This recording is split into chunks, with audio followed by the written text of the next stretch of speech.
Kung tayo niyo po ang inyong mga Biblia, minsan pa buksan natin ito, no? Tingnan po natin na may diin ang mga talata ang makikita natin sa Ephesians 1 verse 18.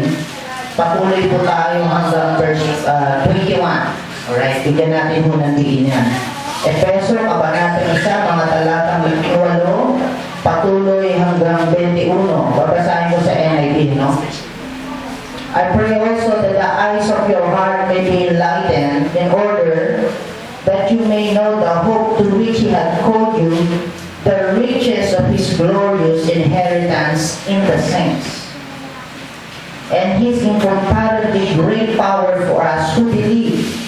That great power is like the working of His mighty strength, which He exerted in Christ when He raised Him from the dead, and seated Him at the right hand in the heavenly realms, far above all rule and authority, power and dominion, and every title that can be given, not only in the present age, but also in the one to come. Purihin ng Diyos sa pagbabasa ng kanyang buhay at pananasalita. Ibig sabihin, mga kapatid, ang panalangin sa atin ni Apostol Pablo, mabuksan daw ang ating eyes of our heart for the understanding. Mabuksan sa atin ang maraming bagay na kaloob sa atin ng Panginoon. Sometimes, hindi mo natin alam maraming kaloob sa atin ng Panginoon. Marami siya.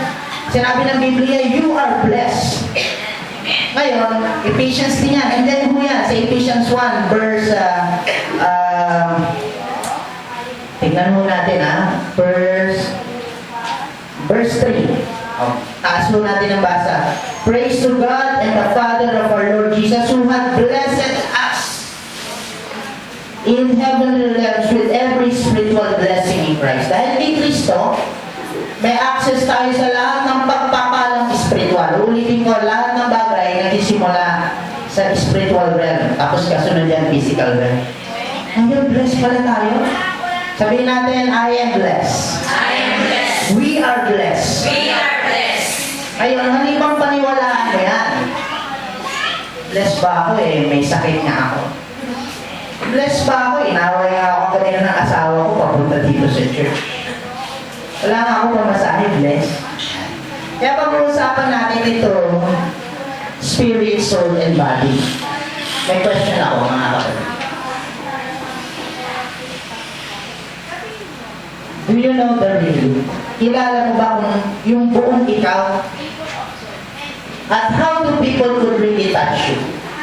At paano ka rin naman nahihipo, napapalakas ng mga tao? Alright? Sa physical, pwede kang, para ka mahipo, no? I-bless ka ng tao. No? Patulad ng nanay mo, o kaya tatay mo, lalo sa mga bata, gagawin yung ulo mo, binibless ka ng tatay mo, di ba? Ikaw din naman, nag-bless ka sa kanila, lalo pag Pasko, no? Physical yun. Pero kaya ka rin i-bless sa pamamagitan ng emotional, sa soul. Pwede kang ulapit, pwede ka i-bless sa soul. Sabihin nga, sis, ang ganda-ganda. Bagay na bagay sa iyo. So, di ba? Hindi ka niya hinipo, pero biniles ka niya into your soul. Tama, mali? So, tama. Pero sa espiritu, paano ka i-bless? Paano mo masasabing binibless ka in the spirit?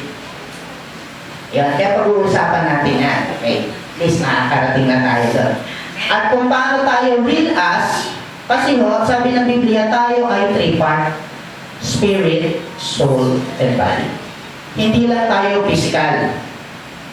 Maaaring ikaw ay hindi sinaktan ng iyong mga magulang o ng individual, pero pag sinabihan ka ng masakit, nasaktan ka, no? Nasaktan yung kaluluwa mo. Kasi parte ng iyong pagkatao. Tama po, no? At ikaw naman, kahit sa iyong pagsunod sa Panginoon, may hina ka physically, nararamdaman may sakit ka, pero kung ang espiritu mo biniles ng Panginoon dahil na-born again niya, kaya niya itayo yung katawan mo. Kaya niya itayo ang pakiramdam mo at sumasamba ka pa rin sa Panginoon. In spite na marami kang daladalahin sa umaga nito. Amen. Because you are blessed spiritually. So tayo ay three-part: body, soul, spirit. Spirit, soul, and body. Yan. So, pag-aaralan natin yung mga basic niya. Ngayon, we are God's mirror. To bless your spirit, ano ho ang kailangan para malaman to bless ang espiritu? Ito ho, yung hawak niyo. Yan ang mirror ng iyong espiritu. Mirror ng physical mo ito. Yan, nakikita mo, napakaganda. Lalo ng mga babae, expert sa pagpapaganda yan. Di ba? Physical. Kaya nyo mag-makeup, kaya nyo magpagandahin ang kilay nyo. Ano boys, konti lang eh. Yung piling mata nyo nga, kaya nyo bali-baliin yan eh. Para tumanda. Pilit-pilit nyo ganyan, bless on bless kaya. Sa soul, di ba? Kaya sabihan na maganda. Oh, napakaganda bagay sa'yo. Di ba? Nararamdaman mo, it feels good. Pero sa espiritu mo, paano mo malalamang bless ka? If you have a word of God. Malaman mo tunay na katayon. Eh kung paano mo wala kang word of God? Eh most of us, tumitingin lang sa body, tumitingin lang sa soul. At pag naramdaman mo na, hindi yata ako bless, wala nga ako na ito. Patay na. Hindi ka na makakapag-continue malimit marami sa paglilingkod sa tayo. Because we forgot, binilas na tayo ng Panginoon, spiritual, with all spiritual blessings. Diyan ba kayo? Tingnan nyo itong slide na ito. Tagayin mo natin, we are three parts. Sabi ng 1 Thessalonians 5:23. Spirit is our innermost part, soul our mental and emotional part, our body is our physical part. Di na po natin kailangan ituro yung body sa soul in preference. Alam natin yan, yung emotion natin, yung mental natin, soul yan. Pero yung our spirit, that is our core. Yan ay napakahalaga sa buhay ng tao, maintindihan niya. Prevalently, sa body of Christ, tinuturo, pag ikaw ay sumampalataya, nung ako ay nasa unang church, ang nabuborn again daw ay soul. Hindi tinuturo ang nabuborn again spirit. Sabi ko, bakit soul? Kasi binabago ka ng Panginoon. Titingnan natin yan kung paano tayo nababago. Eh, paano minsan naramdaman ko, nagkaroon ako ng kasalanan. Tapos nakagawa ko ng matinding kasalanan. Iniisip ko, hindi yata ako born again talaga.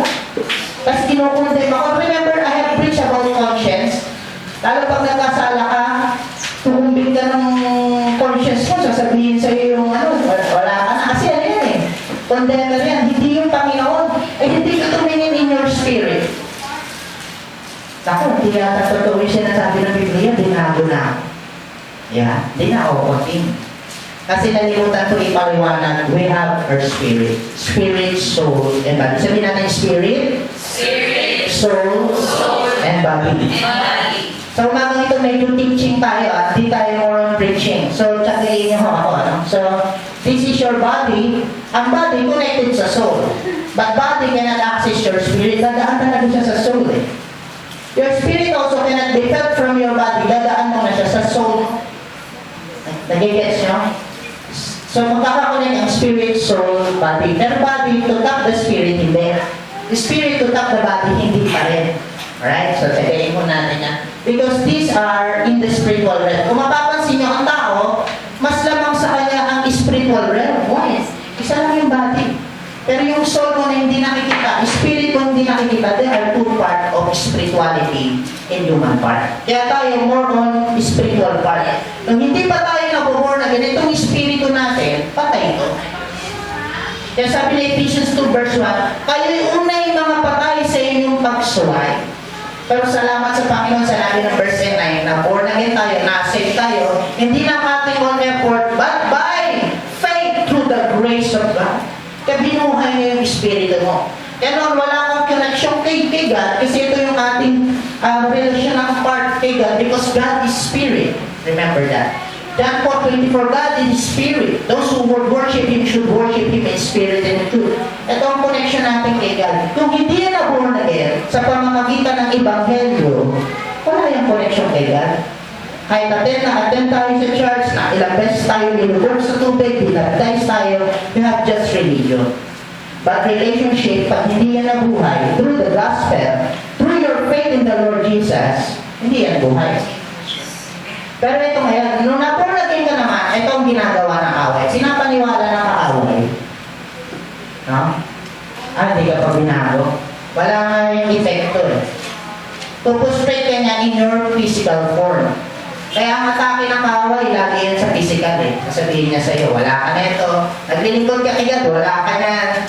Pero hindi niya pinapaliwanag, ayaw niya malaman natin, maging sa umagang ito, na piniles na tayo ni God spiritually. Hallelujah. Pag pinig mo, nararamdaman mo ang Panginoon. Praise the Lord. Pag inaawit mo, alam mo, nirerekta mo siya, nakakausap mo siya, kasi na-born again ang iyong spirito. Unlike noon, I tell you, nung hindi pa ako born again, we're not nominal Catholic, we're active in the church.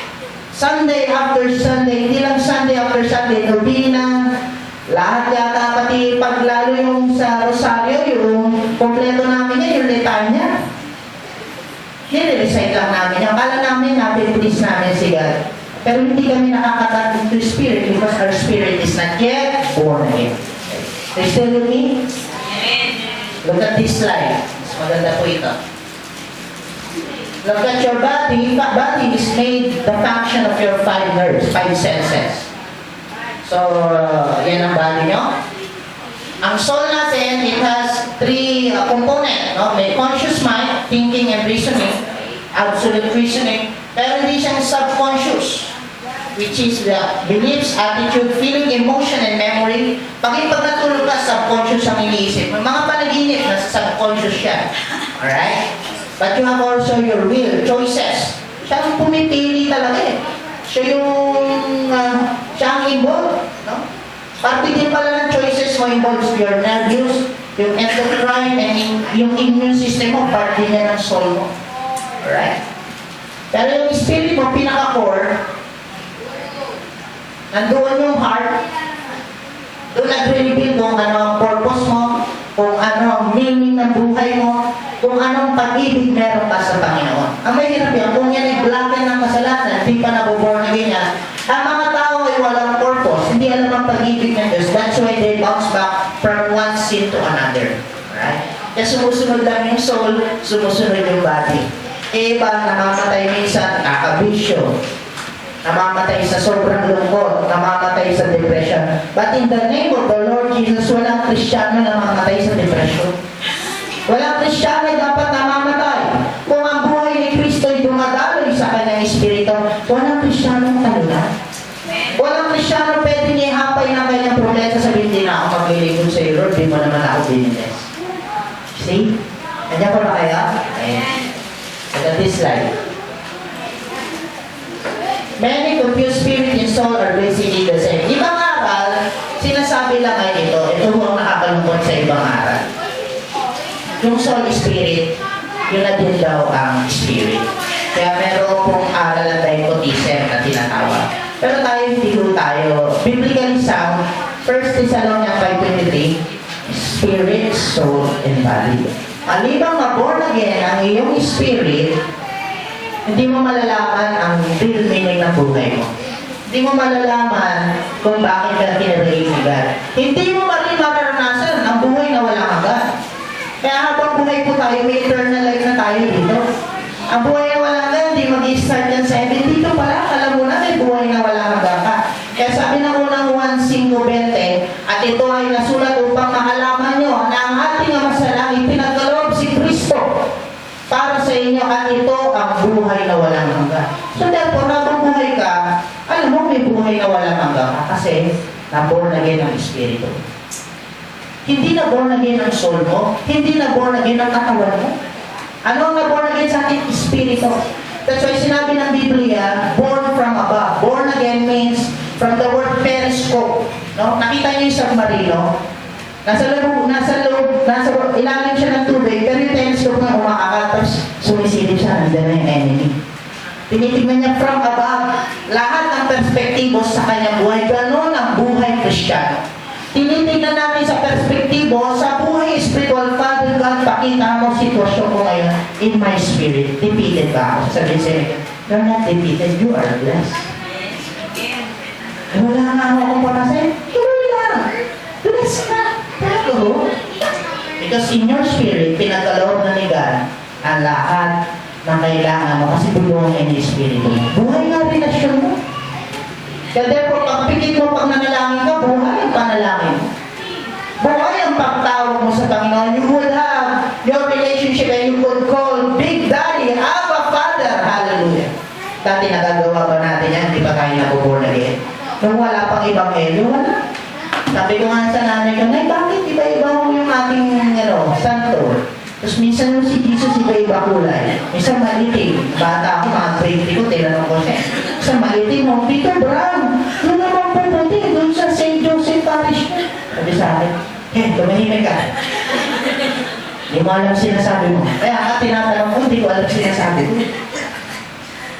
Kasi, dinidim lang. Ito, dinidim lang. Dinidim lang sa atin yan ang kaaway. Kaya nga marami hindi sumasampalataya sa Ebanghelyo, binubulag sila ng away. Because pag naborn na yan ang Espiritu mo, here comes eternal life. Here comes the provision. Hallelujah. Here comes the love of God flowing through you. Kaya mamaya pag-aaral ka na. Are you still with me? Kaya sila tayo, akapitin natin po yan. So that's why, your body and your soul can be fed. Your body and your soul can be fed. Diba mararamdaman mo yan? Soul mo nararamdaman mo yan pag malungkot ka. O kaya pag ikaw ay may problema ka talagang dalaga, soul yun eh. Tapos makita ang kapanglawan sa iyong mukha, nakikita yun, malungkot ka na naman. Your spirit cannot be accessed in any natural way. Pero yung spirit, hindi malalaman yan. Paliwanag ko mamaya.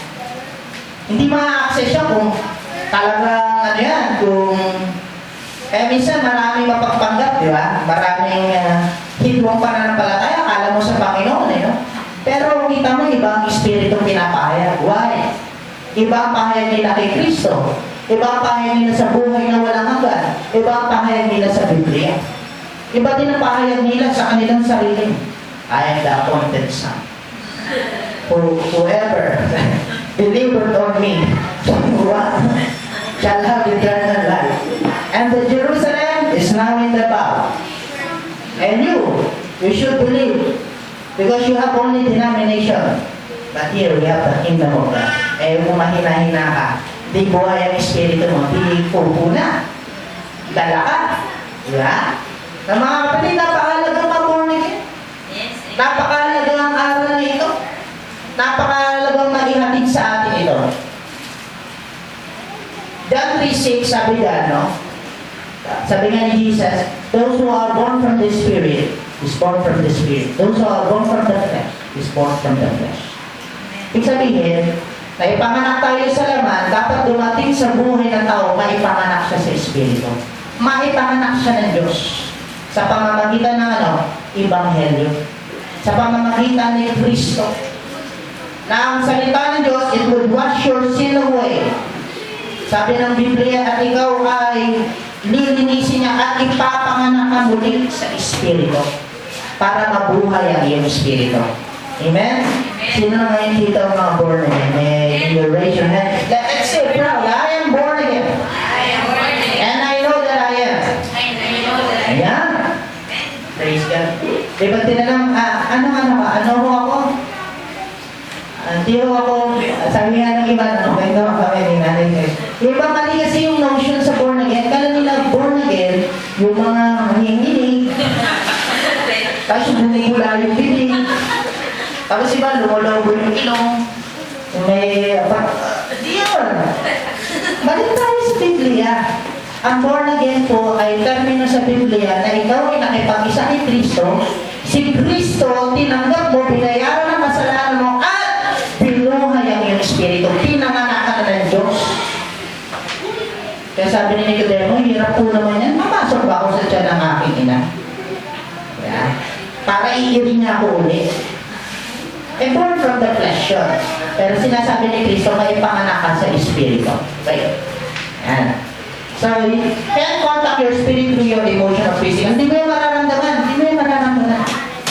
Kaya sabi na Ephesians 1:18-20, na lang tayo mag-focus, that your eyes may be enlightened, sabi ni Pablo. Mabuksan kayo sa iyong Espiritu upang maalaman nyo ang maraming pagpapalang sagana na kaloob sa mga dinanal. Gets nyo? Basahin natin ulit, Ephesians. Yan. Balik tuloy tayo doon, ha? I hope tagayin mo natin. Verse 18. I pray also that the eyes of your heart, nasa yung heart, nasa between soul and spirit, no? May be enlightened in order that you may know the hope to which He hath called you, the riches of His glorious inheritance in the saints, and His incomparable great power for us who believe. May power pa talaga. May pagpapala. That power is like the working of His mighty strength. Verse 20. Which He exerted in Christ when He raised Him from the dead and seated Him at the right hand in the heavenly realms. Sinasabi ni Kristo, kaya tayo dun sa sinasabi ni Kristo, sa espiritu mo, anak, sa espiritu mo, nandun ang maraming pagpapala. Kasi na-born again na yun, kinaloob ko na doon ang Espiritu Santo. Kung iintindihin natin ito, yung lalo na sinabi niya sa verse 20, yung kapangyarihang gumagawa doon sa espiritu mo ay laki pang marami kapangyarihan at kalwalatian mo. Naiintindihan ko ba natin? Katulad kay Kristo na nabuhay sa mga patay, the same Spirit you receive is the same Spirit that raises up Jesus from the dead. Yan ang sinabi ng NLT version. Yung Espiritu na na-born again, nakaloob sa iyo ng Diyos, lakit ang banal na Espiritu, ito din ang Espiritu yung bumuhay kay Kristo sa mga patay. Tingnan niyo ang kapangyarihan meron sa ating Espiritu. Dinanal. Immeasurably great power. Nandun. Pastor, hindi ko nga maranasan, hindi nga maramdaman. Pag-uusapan natin, bakit hindi ma-release, no? Yes, most of us don't really trust and believe the word. Ano lang, minsan, oh, yes. Pero yung talagang nanamnamin mo, i-meditate mo, kulang. Mas i-meditate yung problema. Yeah? Alright. That's why, without the understanding of spirit, soul, and body, we will not comprehend the Word of God. And most of us become frustrated and conclude it must not be true. Hirap yung nawain ng Biblia. Yeah? Kala ko ba, born again ako, pero nandito pa rin ako talaga eh. Yeah? Okay, maraming Kristiyan nagsasabi, hindi pa rin ako tagumpay. Ito pa rin ako. Pero hindi mo alam tagumpay, you forgot to release power from your spirit. Because you don't believe in the Word of God. Pag sinabi ng Biblia, ikay banal, ikay dinanal, ikay tinubos. Tinubos na ba ako? Nandito pa rin ako sa dati kong vision. Kasi tinitignan mo yung body mo, tinitignan mo yung soul mo. We forgot to look on our spirit. So, titignan mo natin yan. So, nandito next slide. Ang ating pong kailangan ay sampalatayan ng higit yung sinasabi ng salita ng Diyos sa atin. That's why understanding soul, spirit, soul, and body is the key. God's Word is the only accurate way to perceive the spirit realm. Kung gusto mong malaman kung anong kalagayan ng iyong espiritu, ito magpapaliwanag sa iyo kung anong standing mo kay Kristo. Binasa natin Ephesians 1:18. Sabi doon, that the eyes of our heart may be enlightened. Kung gaano kalaki ang mga bagay na kaloob sa atin ng Panginoon, you are blessed. Di ba, hindi makasabit, hindi ako blessed. Hindi ba? Tataya ba ako sa loob para blessed ako? Para kumpleto? Hindi, blessed ka na. Maniwala ko hindi, you are blessed. Buhay ang iyong espiritu. Unlike sa iba, hindi pa nakakakilala, hindi tayo napapagod mag-share ng gospel, no? Huwag lang po tayo manghinawa. Continue po natin yan. Okay? God's Word is spirit and life. I-highlight nyo, John 6:63. Ang salita ng Diyos ay buhay at espiritu. Ibig sabihin, mga kapatid, kung sasampalatayan na natin, lagi tayong talagang may matimis na napagtitiwala sa salita ng Diyos, no? Basahin natin dito sa NIV, sabi dito, the Spirit gives life, the flesh counts for nothing. The words I am speaking to you are spirit and they are life. Sabi ni Kristo, ang laman ay walang pakinabang. Ngunit ang espiritu ay nagbibigay buhay. Ang salita ko, sabi ni Kristo, na ibinibigay ko sa inyo ay espiritu at nagbibigay buhay. You see?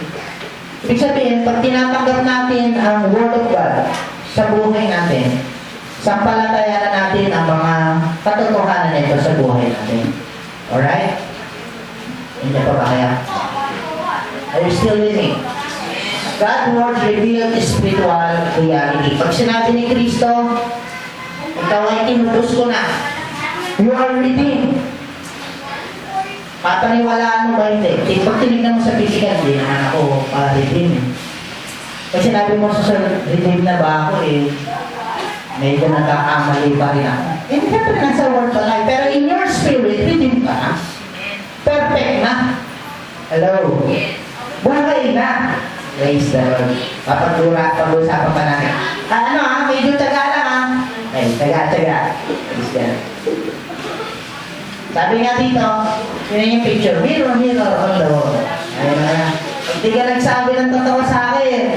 Isa na lang. Last chance mo na to, sisirain kita. Siya mismo yun talaga. Siya mismo yun di ba? Alright? God's word is a spiritual mirror. Pag sinabi ng Biblia, ito tayo kay Kristo, ito tayo in the spirit. Pag sinabi ng dinalal ka niya, pag sinabi ng ikaw ay tinubos niya, pag sinabi niyang lumakad ka na ikaw ay pinalaya ka niya, pag sinabi niyang ikaw ay pinagpala ko na, lahat ng pagpapala ng spiritual, ano paniniwala? Hindi yan ito. Pag sinabi niyang born again ka na, you have eternal life. Ano paniniwala ko? Eternal life? Hindi mo nga maramdaman mainit pa din. No. Don't look at your body, don't look at your soul, but look on your spirit. Nakakatulong po ba? Nakakatulong. Okay. Papaliwanag ko po maigi. God's word is a spiritual mirror. That's why sinabi ng James chapter 1:23. Anyone who listens to the word but does not do what it says is like a man who looks at his face in a mirror. And after looking at himself, goes away and immediately forgets what he looks like. But the man who looks intently in the perfect law that gives freedom, yung ginamit kong intently in the perfect law, it talks about the gospel, the word of God, and continues to do this, not forgetting with what he has heard, but doing it, he will be blessed in what he does. Ang physical mo, hindi na born again. Kasi nung tumanggap ka kay Kristo, listen na. Diba? Medyo payat ka pa rin. Tama na. O medyo yung buhok niya ay katulad ng buhok ko. Ganyan pa rin yan. Nung tumanggap ka kay Kristo. Amen? Yung soul mo, hindi rin yan na born again. Hello? Lambawa, ang hina-hina ka sa mat. Nung tinanggap mo si Kristo, hindi ka naman agad tumalino Di ba? Kunyari, mahina ka pa rin sa mat, mahina ka pa rin sa mat. Nag-gets na po ba? Alam mo, kung ikaw ay medyo magagalitin ka pa rin. Pero anong na-born again sa akin? Yung ating espiritu. Yung espiritu mo, pinalitan ni Kristo ng bagong espiritu. May relasyon sa Kanya. May access sa Kanya. Pinagpala niya. Bless niya. Naiintindihan po natin. Kaya itong espiritu, ito ang nagkakaloob, nag-release ng kapangyarihan sa ating kaluluwa, sa ating katawan. Kaya naniniwala ko, buhay ang Diyos at may born again. Alam niyo kung bakit nangyari sa akin? Hindi ako nakakatulog unless iinom ako ng 2 serbesa o beer. Everyday yan, ng college life ko. Nung born again ako, September 12, 1995, alas 4:30 na hapon, nag-release ng kapangyarihan yung born again spirit ko. At alam ko na buhay yung spirit ko. Alam mo kung bakit? Maamoy ko yung alak. Nasusuka ako, ayoko na. Dati noon, alak, birthday. See? Pero sinampalatayaan ako yung sinabi ng Biblia, sino nakipag-isa kay Kristo, isa ng bagong nilalang. Ang binagong nilalang sa akin ng Panginoon yung aking espiritu, hindi yung kaluluwa. Pero, yung sinampalatayaan ko yun, nag-release ng power sa aking kaluluwa.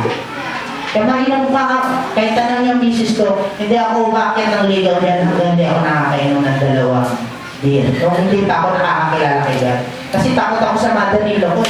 Matindi mag-interview yun, tsaka mag-utos sa bahay. Uutusan ka muna. Para medyo tanggal ang hiya mo, uminom ka muna ng 2 beer para magawa mo yung mga pinapagawa. Yun. I-gets niyo po. So, ang naborn again sa atin yung ating espiritu. Pero iba, mali. Sa body of Christ, mali ang maraming katuruan. Ang soul ang naborn again. Kaya pag sinabi soul na born again, nandun pa rin minsan magagalitin, pigunin pa rin, batitisunin, sasabihin mo na born again na ba? Hindi pa yan. Huwag na lang. Di ba? Pero nalimutan, ang naborn again talaga ang espiritu. Nagre-release ng kapangyarihan para sinasampalatayan ng mga salita ng Diyos. Maniwala ba? Nakakatulong po ba? Alright. So, tuloy po tayo. God's word is spiritual mirror. Kaya sabi ng Hebrew 4:12, for the word of God is living and active, sharper than any two-edged sword. It penetrates even to the dividing soul, kita nyo, and spirit, joints and marrow. It judges the thoughts and attitudes of God. The word of God, kayang tumagos sa pinaghihiwalayan ng kaluluwa at espiritu. Ang gusto mo makita ang kalagayan mo sa espiritu? Gamitin mo ang word of God. Pag nakita mo ang word of God, i-divide niya. Okay ba yan? He will divide the asunder between soul and the spirit. Papaliwanag niya sa'yo kung ang nararamdaman mo emosyon at kung nararamdaman mo tunay galing sa Panginoon. Tama, di ba? Maraming gawain. Hello, dapat may lumalalim-lalim tayo dito. Maraming gawain ang pag-abot sa maraming miyembro sa soul, sa emosyon, papatutod ng kasi ba, hiya ka na. Pero pag lumabas ng church, ang iniisip pa rin na yun, talo, problema, hallelujah. Hindi kaya problema. Ano ba?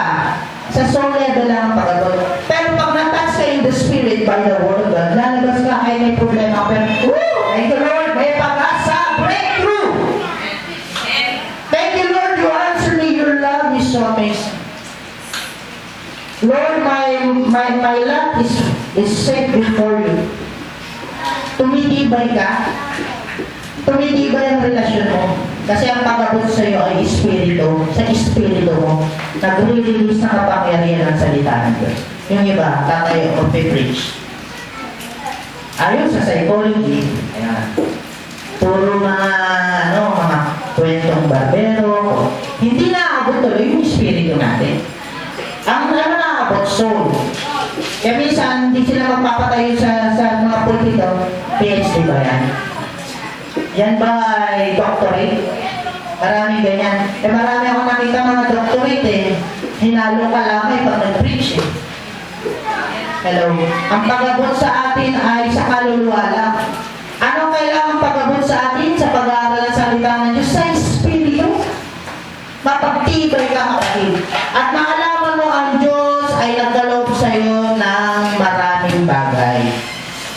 Kaya walang kulang sa iyo ang panghihina kung meron ang salita ng Diyos. Hello.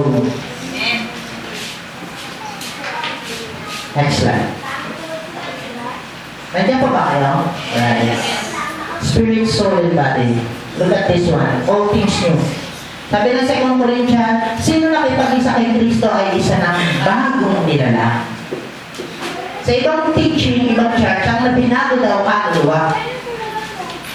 Example, siyempre, kung ikaw'y mahina sa math, naborn na kailangan superb ka sa math. 5 to the square to the 10th power. At gano'n no? Okay, ang emosyon mo, di ka, di ba? Malakas. Minsan di. Ang naborn naging kasi sa atin, yung metamorphosis. Yan, yung flower from the cocoon to butterfly. Binago talaga din yung espiritu natin. Born again. And we should believe and we should praise the Lord for that. Mature lang yung espiritu. 1/3 of your salvation kompleto na. Pero yung soul mo, hindi pa. Yung minsan, medyo magagalitin pa tayo, nakapakan tayo ng yung paa natin sa gimmick. Medyo magagalit ka ba? Siyempre! Siyasaktan eh. Alam mo, pa ako God bless you. Iba yun. Diba? Pero yung espiritu mo, wala na yan. Papaliwanag ko pa mailin. Medyo tagalan ko Ano ba lang ako, naka 20 minutes. Mabilis mo ba? 2 Corinthians 5:17. Ito misunderstood din ang talatang ito. Yung sinabi 2 Corinthians 5:17, all things has passed away. Perish died. All things become new. It talks about coming into a new existence of a new species. Binago, pinalitan, new species. Sa mga Kristiyano, praise the Lord, sa mga sumampalataya, bago na yung spirit natin. Ay, hindi kayo excited? Bago na yan! Kompleto na yan! Alright? New species yan. Kung baga merong palaka na bagong na-discover ng ibang itsura. Ano? New species nga eh. Ang espiritu natin, kaloob sa atin, I will talk more about that. Pag binigyan pa ako ng pagkakait, talk about the spirit. Pinagkaloob na ng bago.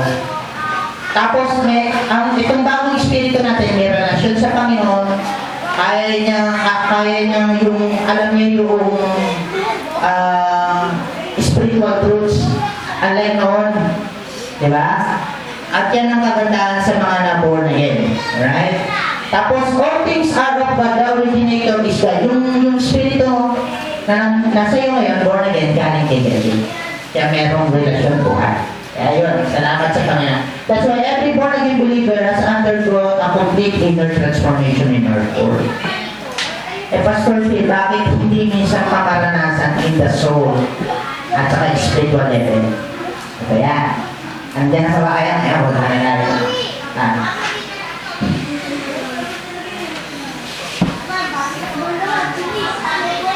Sorry. Paliwanag ko muna sa body. Yung body, hindi talaga na born again. Body and soul didn't change when you were born again. The transformation of your body and soul won't be complete until you go to be with Jesus. Kukumpletuhin niya yan. Pagpalito niya. Kaya nga, this corruptible body must put incorruptible. Papalitan niya.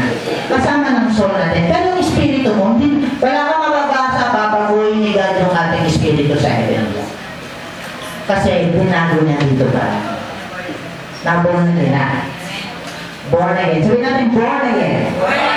Kaya huwag kang lalabas dito, hindi ka pa na-born again. Tiyakin mo na born again ka na. Amen?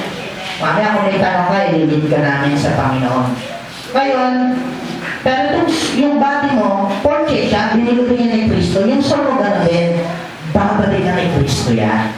Amen? Babaguhin niya yan. Nakakalimutan mo, umakyat ka sa langit, no? Hindi yan nabago, no? Malabo pa rin ang mata mo, pero eternity, malabo pa rin ang mata mo. Babaguhin niya yan. Yan. Yung glorified niya ang katawan, no? Yung soul mo ganun din. Okay. The change accord in your born again spirit. Yung iba, hindi nyo talaga makita. Hindi talaga, yan ang misconception. Kaya maraming condemn, maraming hindi nagpapatuloy sa Panginoon. Lalo pag meron ka bang sin, hindi naman talaga na, hindi ako born again yata. Kasala ako, hindi magpak ako. Balik! Hello? You could have repentance. You still with me? Ito mo, meron akong picture dito na double stamp. Ito yung mga redeem edge. Nakita na kayo mga redeem ticket.